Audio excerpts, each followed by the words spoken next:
like devil planted cassava in this place. Oh. See another person that has another car problem. Good afternoon, sir. Is everything alright? Uncle Yusuf, you see somebody like this, you are asking if everything is alright. Now all left. I have a flat tire, my brother. But you have a truckload of tires. None of them size mine. Some of them are 14 inches, while some are 16 inches. But my truck rim is 18 inches.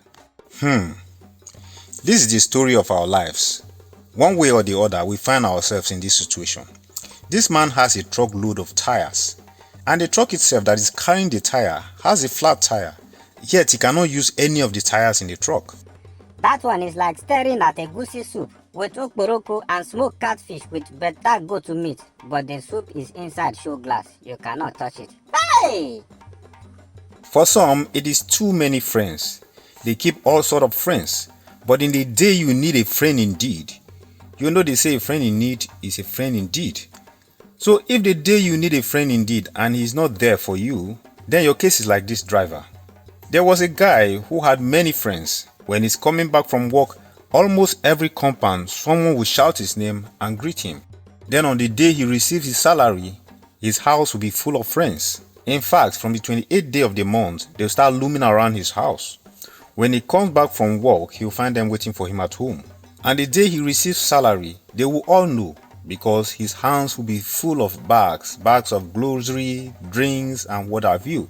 That evening, his friends will lure him to take them out. He'll buy them drinks, smoke fish.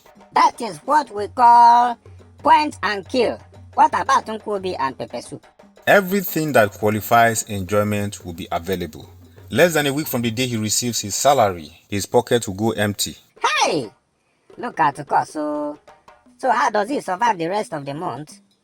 When he asks any of these his friends for money, they will always say they do not have because a handful of them were not working. And he will feel too ashamed to borrow from his colleagues. So he will end up taking IOU from the office.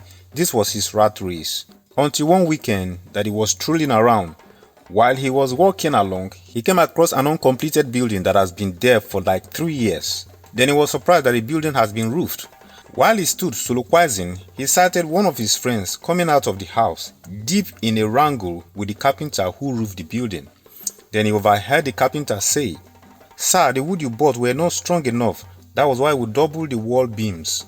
Hey! Which means his friend was the one building the house, oh?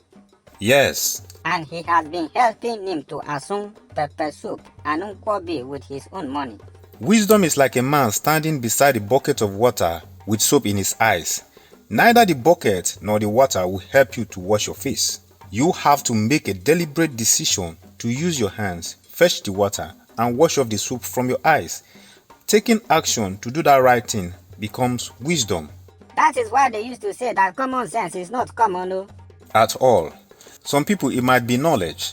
They go to every workshop or seminar. Weekend after weekend, they are busy, engaged in one workshop, seminar, or training. It never stops. Yet they can't apply any of those lessons into their lives or business. Or some, they do too many things at the same time, and there's none of those things that are tangible for sustainability. Having side hustle is good, but having one thing strongly established is also good, so you can be focused. What of those people that used to tell you that they have 7 degrees or even 10 degrees self? It's either you are trying to break the record in your family or in your community. It's useless to keep having 1 degree after the other without impact. It's like a woman that keeps conceiving one pregnancy after the other, but not putting to bed. Ah, which kind of person is that one now? That is pregnancy one will enter. You go to the hospital and the doctor confirms it. Then after 9 months, you conceive another pregnancy again without putting to bed. 18 months later, another pregnancy comes in. Hey! Having too many, yet none of them is useful to you. For some people, it's clothing. Ah, uncle, don't go there. Sure, you see that's my friend opposite the pharmacy. Ah, his sister has 8 Ghana must go of clothes. When she wants to go out like this, it will be like a Balogun market. She will scatter all of them everywhere. You will not even see where to step your foot, chef. So what's the essence of having too many clothes, and when it's time for you to go out, you can't find something reasonable to wear? Why not take time to select the ones you like most and give away the rest? Because some of such people don't wear some dress for more than 3 years and they are still keeping them. Your situation is like this, my friend, with a flat tire. Some people it's relationship. They have several girlfriends, yet they don't seem to find any of them suitable for a spouse. But it doesn't let go. Or maybe you are a girl or you tend to have different boyfriends. The economy is very hard. If boyfriend A does not drop something, boyfriend E or boyfriend Y will drop something. Some girls, it's because of the money they are doing that. As Takpo rightly said, some it might be for fun. Any guys that ask them out, they accept. And for others, it is marriage. They feel if boyfriend A does not propose, boyfriend B, C, D or E will settle in. But the problem with that is like you inviting a Rottweiler to a masquerade dance. The right girl or right man might pass you by because of the junks that you are flocking around you. The Rottweiler will chase away the masquerade because the day that the guy that is interested in marrying you mistakenly catch you with the junks, he will walk away. Maybe yours is different business ideas. You have this business idea and you start thinking about how to bring it to life. You've started strategizing. You've started penning plans down. Then you are scrolling on social media and you saw something that captured your attention and another idea just dropped. Before you know it, you push the previous idea away and you start focusing on this new idea. 2 days later, you are with friends and you guys are gisting and someone says something about a particular business and you glue it into your head. And the next thing, you push the first idea away and your next idea is what your friend just said. Before you know it, you will be full of ideas and unable to execute even one of them. That's likened to a pot of stew with all kinds of meat, but you can't eat any of them because it has no taste. When you have a bank of ideas and no one benefits from them, not even yourself, then it's like what Christ said about the salt that loses its taste. The only thing that benefits from it is your mind that is always being deceived on how you will be so rich when these ideas come to play. Just like the man that has 30 billion in the account of his mind but cannot transfer it into his bank account. That person's case is like the man that has a flat tire. Or maybe your own case is like mine.